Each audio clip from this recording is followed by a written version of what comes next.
Hi friends, இந்த வீடியோவில் நம்ம எதை பற்றி பார்க்க போகிறோம்னா இந்த ஏர் ஃபாலை பற்றி தான் பார்க்க போகிறோம். நம்ம சப்ஸ்கிரைபர் ஒருத்தவங்க வந்து கமெண்ட் போட்டுருந்தாங்க, எனக்கு வந்து இந்த ஏர் ஃபால் வந்து அவாய்ட் பண்ணோம், அதை எப்படி அதுக்காக கொஞ்சம் சொல்லுங்கள் அப்படின்னு சொல்லியிருந்தாங்க. இந்த ஏர் ஃபால் பற்றி தான் இன்றைக்கி பார்க்க போகிறோம். ஃபஸ்ட்டு இந்த லெஃப்ட் சைடு இருக்கிற இந்த ரிங்கை பற்றி சொல்கிறேன்.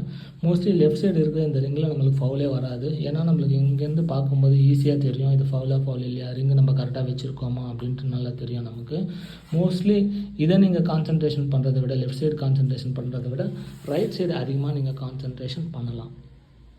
ஏன்னா நீங்கள் ஃப்ரீ டைமில் இருக்கும்போது எது நம்மளுக்கு வரலையோ அதுதான் நம்ம அதிகமாக ப்ராக்டிஸ் பண்ணணும். மோஸ்ட்லி எப்படி இது ப்ராக்டிஸ் பண்ணணுன்ட்டு பார்க்கலாம். இந்த மாதிரி ஃப்ரேமில் இருக்கிற காயின் வந்து நீங்கள் விளாட்லாம். ஃப்ரேமில் இருக்கிற காயின் அதிகமாக விளையாடிக்கோங்க.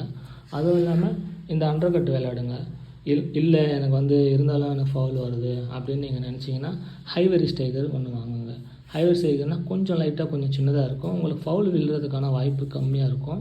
ஹைவர் ஸ்டைகரை நீங்கள் யூஸ் பண்ண அதுக்கப்புறமா பால் ஸ்டைகர் யூஸ் பண்ணலாம், இல்லை என்ன மாதிரி மெட்டல் ஸ்டைகரும் நீங்கள் யூஸ் பண்ணலாம். இந்த வீடியோ உங்களுக்கு பிடிச்சிருந்ததுன்னா கண்டிப்பாக லைக் பண்ணி ஷேர் பண்ணுங்கள்.